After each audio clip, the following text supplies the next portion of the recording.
So I got a pretty intriguing video today, and something that I get asked a lot, and that's what if Saitama never removed his limiter, and basically how strong would he have been? Like, who could he have beaten, all that stuff.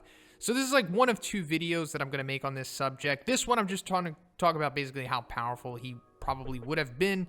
And then in the second video, I'll just talk about like how the story would have played out with like his relationships and the battles and all of that stuff. But for now, let's get into it. But first, let me just talk about the sponsor of this video, and that is the web manga Immortal Blood. So this is a series about a young swordsman who travels the world with his friends participating in a traveling tournament known as the Gladius. As they seek out challenges and adventure, new threats arise as the world's treasures are sought by evil forces. So the group must find out the secrets of the Immortal Blood if they are to reach their goals. Guys, this is a great series. I'm really impressed by it. I read the first two chapters, and I can't say enough kind things about it. If you like bread and butter battle manga like Naruto, Bleach, and One Punch Man, I think you're really going to like this series. So please give it a read. I'll have the link in the description. So in this scenario, Saitama is still going to encounter Crablante and still be inspired to train as a result of that. But we're just going to be taking a look at what if he got to the point of where he would be removing his limiter, but he doesn't. So we're just going to assume that Saitama is going to train just as hard, but he's essentially going to get to the point of where he feels content with his level of strength. So we're just going to have to suspend our disbelief a little bit just to answer this hypothetical what-if question. But in the end, Saitama doesn't know what the limiter is anyway, and it's not like he was even chasing a state of removal from it in the first place. But first, let's just explain what the limiter is real quick.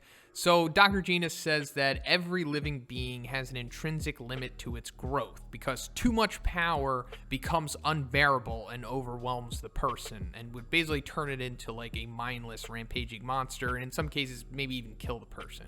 So the mechanism for that is called the limiter. You basically have a level cap on how powerful you can become within the One Punch Man world. So we're just going to try to figure out how powerful an individual, or in this case Saitama, would be when he is approaching that point of breaking the level cap, but not exactly breaking it or removing it in his case.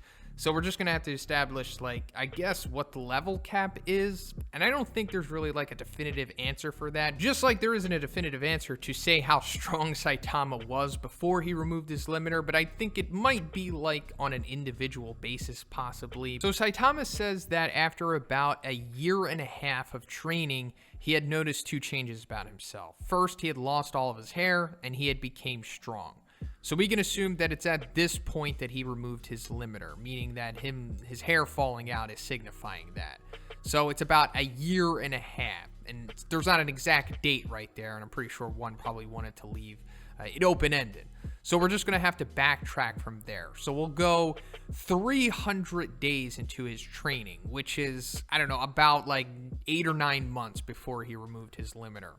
So at this point, Saitama is fast enough to save a child who looks like a younger Tario, I guess, from an oncoming car. And it's at that point that he says that he's able to move in a way that he imagined superheroes would.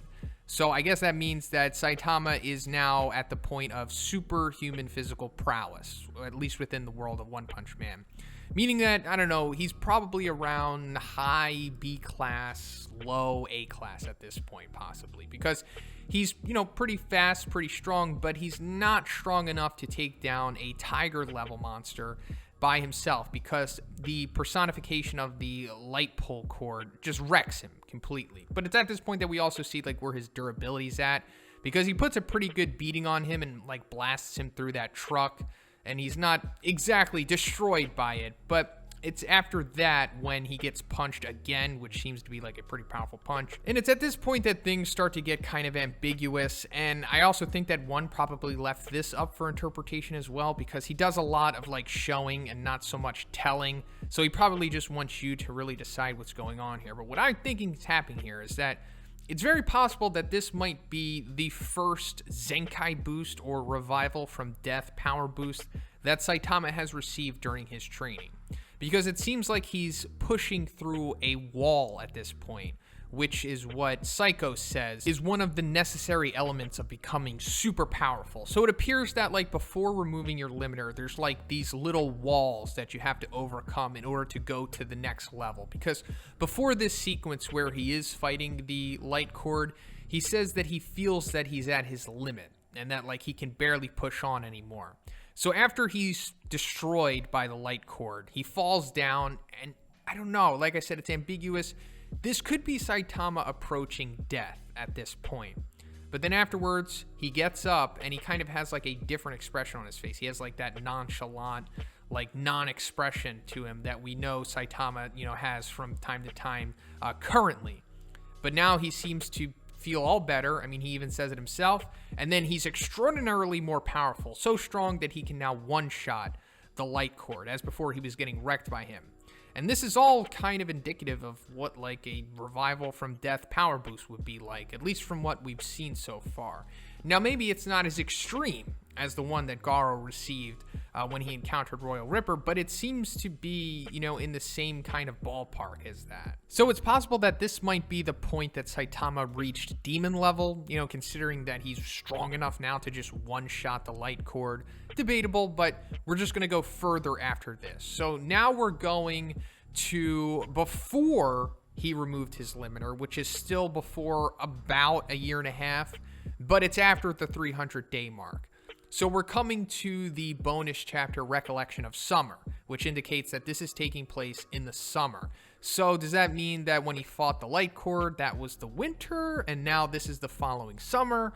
Possibly. It's never really outright said the exact timeline of what's going on here, but we can assume that this is the closest to removing his limiter that we have ever seen Saitama in the series. Like, this is pretty much the strongest he has ever been before he's become bald. So Saitama is so powerful at this point that he's, I guess, easily able to destroy the wall of the Hero Association shelter, which is said to be so powerful that it can withstand extremely high temperatures and absorb any kinds of attacks, whether it be like a tank or a missile. Nothing can really put a scratch on it, and he just blows a hole through the wall. And it doesn't really seem like he's putting too much effort into it, because he's like holding in his pee at the same time, and it's kind of just an annoyance to him.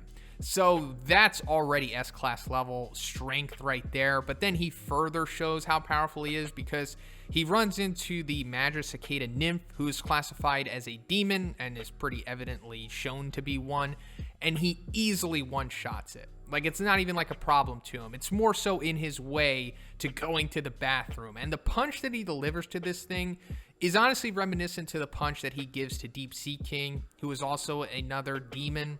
So I guess at this point, Saitama is, definitively as strong as an S-class hero. You can even argue that he's maybe even one of the stronger S-class heroes. But the way that he's easily taken care of, I guess, a formidable demon in the Magic Cicada Nymph, it's very possible that Saitama is definitely dragon level at this point. So as I said, it's difficult to say like how much longer after this point does Saitama remove his limiter. It's not too much time. Like, he's very close to it.